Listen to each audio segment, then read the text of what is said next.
Ces derniers mois, elle a dû traverser des moments difficiles.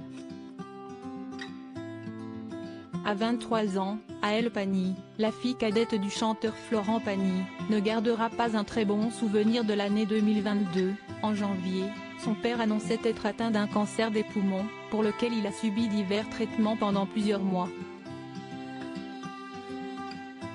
Une épreuve douloureuse, même s'il est désormais sur la bonne voie pour la guérison, et surtout pour sa famille, qui a dû le soutenir sans faillir.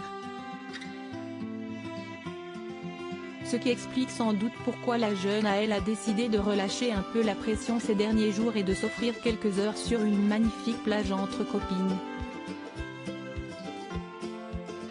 Et sur les stories publiées sur son compte Instagram, on voit bien que la jeune femme se lâche complètement, avec ses très longs cheveux au vent, qui descendent sous les fesses, probablement des extensions ajoutées pour l'occasion, et son maillot de bain échancré. Elle semble profiter à fond du moment présent.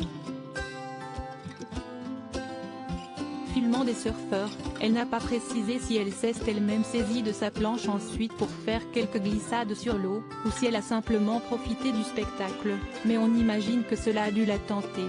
Elle me connaît bien si l'on ne voit pas son discret frère aîné Inca, 26 ans, sur les stories, ni leur mère Azucena. Difficile de ne pas remarquer une nouvelle fois à quel point la jeune fille est le portrait craché de sa mère, dont elle est très proche. Son père, quant à lui, doit bien se reposer avant de pouvoir reprendre sa carrière comme avant la maladie. Déjà de retour ces derniers jours, il a notamment dévoilé un clip avec Envy, invité chez lui, en Patagonie.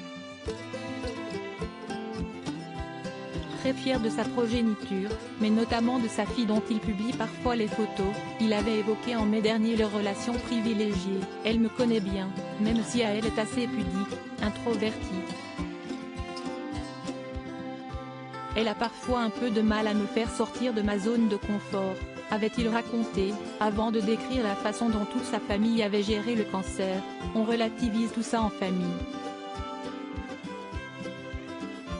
On ne veut pas se faire embarquer par le drame. Chez nous, on se dit qu'il y aura toujours des solutions puisqu'il y a un problème. Un bel état d'esprit qui l'a sûrement aidé à traverser cette tempête sans flancher.